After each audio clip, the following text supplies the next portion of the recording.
Nah, berkat aksi tersebut, Sagye selamat, tapi Taeyang yang kesetrum langsung gak sadarkan diri, membuat semuanya panik, segera memanggil ambulans. Begitupun Sagye yang tersadar atas apa yang terjadi setelah melihat manajer Kang. Untungnya, Taeyang berhasil sampai ke rumah sakit dengan selamat, dan itu membuat Sagye sangat sedih, apalagi melihat foto mereka di dompet Taeyang, tanda kalau selama ini tuh Taeyang gak pernah melupakan mereka. Beralih ke manajer Kang yang melaporkan kejadian tersebut, membuat Seo yang panik segera ke rumah sakit. Berbeda dengan si Jo yang paniknya karena takut ketahuan, menyuruh si Kang untuk segera bersembunyi sambil melenyapkan semua barang bukti. Sialnya, Jina nggak sengaja mendengarnya, marah mengapa ayahnya bisa sejahat itu. Namun si Jo alasan kalau itu ia lakukan demi Jina. Jadi sekarang mereka harus bekerja sama untuk menyelesaikan masalah itu. Nah, di rumah sakit Seo cukup lega setelah dokter menjelaskan kalau Taeyang dapat diselamatkan. Tapi Sagye yang terlanjur marah langsung melabraknya. Bomi yang mendengar itu tentu bingung, segera bertanya kepada Sagye. Namun Sagye nggak mau menjawabnya sekarang karena ia harus ke suatu tempat. Yah, Sagye gak mau lagi terlambat seperti dulu, di mana ia segera menjelaskan ke polisi atas apa yang terjadi. Untungnya polisi ini percaya meskipun laporan Sagye gak masuk akal, segera mengirim anggotanya untuk bergegas ke TKP. Bejo sendiri gak membiarkan si Kang pergi, bahkan memeluknya di atas motor. Nah, sesampainya di TKP, Sagye segera menjelaskan lebih detail kalau setrum itu keluar dari mikrofon yang mungkin sudah diganti. Meminta polisi memeriksa mikrofon serta rekaman CCTV. Sayangnya ada yang sengaja menghapus rekaman CCTV, tapi karena itu polisi semakin curiga. Yah, si Kang memang sengaja menghapus semua petunjuk. Bahkan sekarang ia menghajar si Bejo karena ia harus buru-buru pergi untuk bersembunyi. Namun ya, kali ini Bejo dapat diandalkan, di mana ia segera mengabari Sagye. Di saat yang sama, wartawan Han mengabari Sagye terkait Seo yang mendahulukan jadwal operasi ketua partai yang menyebabkan salah satu pasien meninggal, membuat Sagye semakin percaya diri kalau kali ini tuh semua kasus itu akan terungkap. Yah, Seo yang sangat sayang kepada putranya gak bisa banyak bergerak, apalagi dokter menjelaskan kalau semua tanda vital sudah normal. Artinya Taeyang menolak sadar yang mungkin disebabkan oleh trauma psikologis, sehingga demi putranya Taeyang mengizinkan Bomi masuk. Alhasil Bomi nangis tanpa henti, merasa bersalah. Harusnya ia nggak pernah mengucapkan kata-kata kejam kepada Taeyang. Andaikan saat itu ia nggak membiarkan Taeyang meninggalkan band, mungkin kejadiannya nggak akan seperti sekarang. Setelahnya Seo pun menyuruh Bomi pulang. Jujur kalau kehadiran Bomi membuatnya nggak nyaman, sehingga Bomi pun terpaksa pergi bersamaan dengan si Jo yang datang. Yah, si Jo berusaha menenangkan Seo kalau semuanya aman terkendali. Karena itu Seo pun tenang kembali, tapi sekembalinya di ruangan ia jelas panik karena Taeyang sudah menghilang. Untungnya supir sempat melihatnya tadi kalau Taeyang pergi entah kemana setelah membeli karangan bunga, membuat Seo ngerti kalau Taeyang pasti pergi ke makam ibunya. Di saat yang sama mereka syok berat atas kejadian itu, utamanya si Mami, karena sebelum acara tadi seseorang yang ngaku satpam merebut kameranya dan menghapus semua foto-fotonya. Dan karena kesal, si Mami diam-diam mengikutinya dan merekamnya ketika masuk ke ruang CCTV. Yah, itu si Kang yang pastinya mereka lega karena rekaman itu dapat dijadikan bukti. Sehingga Bomi pun segera mengabari Sagye. Di lain sisi, Jina yang panik mengabari ayahnya terkait si Kang yang ditangkap. Sehingga Jo pun gak ada pilihan selain memusnahkan ponsel yang dipakainya menyuruh si Kang untuk melakukan kejahatan itu. Tapi terlambat. Polisi yang datang langsung menyeretnya. Paginya, sesuai dugaan Seo, putranya memang menjenguk makam sang ibu, membuatnya semakin gelisah, segera berlari ke puncak. Dan memang benar, Taeyang berdiri di sana untuk mengakhiri hidupnya, menjelaskan kalau sejak kematian ibunya, ia sudah berjanji gak akan membuat ayahnya sedih. Makanya ia mengikuti semua permintaan ayahnya, termasuk kuliah kedokteran. Namun sekarang ia merasa itu sia-sia setelah tahu kejahatan yang dilakukan sang ayah. Seketika Seo bersujud minta maaf, memohon akan melakukan apapun asalkan Taeyang gak meninggalkannya. sehingga Taeyang pun setuju. Yang penting ayahnya mengakui semua kejahatan serta minta maaf kepada Bomi. Beralih ke kantor polisi, di mana Sagie meminta Bomi bersiap atas apa yang akan terjadi.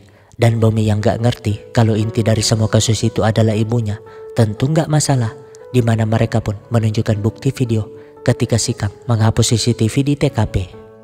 Alhasil manajer Kang pun mengakuinya, tapi lah ia malah menuduh Sagie sebagai orang yang menyuruhnya, sehingga Jo dan Jina pun menuduh Bomi dan Sagie yang selalu mengganggunya, bahkan mengungkit video ketika Sagie menghancurkan mobil si Jo. Namun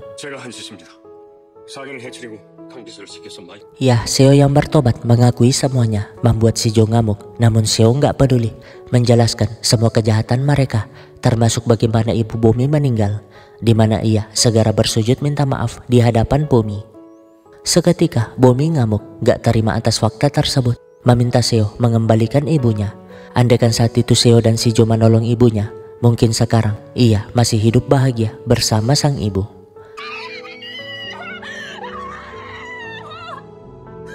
Alhasil semua penjahat itu pun ditangkap, tapi fakta tersebut membuat Bomi tetap gak terima, termasuk kepada Sagie yang gak membocorkan itu sejak awal dan menjadikannya seperti orang bodoh.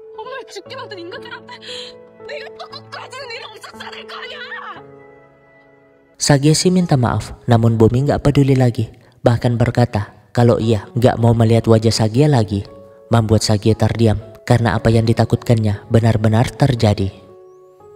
Nah, pengungkapan fakta itu tentu membuat Mami dan Wati shock berat, begitupun dengan member band Crown, karena dengan ditangkapnya si Jo, mereka tentu akan bubar. Sedangkan Seo dipecat secara tidak hormat atas profesinya sebagai dokter. Berbeda dengan Sagie yang selalu setia menunggu Bomi, tapi hari berganti bulan, Bomi sama sekali nggak mau bertemu dengannya. Hingga suatu hari, Bomi meninggalkan surat kalau ia akan pergi sementara untuk menenangkan diri sekaligus melupakan semua kepedihan itu. Yang pasti Sagie segera mengejarnya, namun Bomi sudah terlanjur pergi. Nah, sejak hari itu Sagie juga hilang entah kemana, dan kabar terakhirnya dia ikut wajib militer. 2 tahun kemudian Bomi balik dari Amerika setelah sukses menjadi penulis lagu ternama. Hanya saja ia belum menandatangani kontrak apapun karena ada hal penting yang harus dilakukannya. Secara kebetulan Taeyang juga tiba di hari yang sama. Ya, Taeyang berhenti dari dunia musik dan memilih jadi relawan medis. Meskipun ia belum menyelesaikan kuliah kedokterannya, setidaknya dengan menjadi relawan, ia dapat menebus kejahatan ayahnya. Nah, sesampainya Bomi di rumah, mereka langsung menyambutnya. Yang pasti, Bomi berterima kasih karena Wati selalu mengirimkannya makanan dan kimchi saat di Amerika. Namun, lah gimana Wati mau ngirim untuk hidup saja? Ia dan Mami kesulitan, membuat Bomi bingung. Ya, Sagie lah pelakunya, dimana sekarang ia hidup bersama ibunya yang mendirikan salon, padahal nggak tahu model rambut. Dan satu-satunya usahanya yang lancar hanyalah jualan kimchi. Bomi sendiri menikmati udara hangat di rumahnya, namun itu malah mengingatkannya atas semua kenangan bersama Sagie. Ya, setelah berdamai dengan masalah itu, Bomi sangat merindukan Sagie. Tapi kan, meskipun diam-diam memberi perhatian, Sagie nggak mau muncul di hadapan Bomi. Takut kalau keberadaannya justru menyakiti Bomi, dan yang dapat dilakukannya hanyalah mengenang setiap tempat yang pernah ia datangi bersama Bomi, termasuk toko roti itu. Tapi karena nggak lapar, ia pun memberikan rotinya kepada anak sekolah.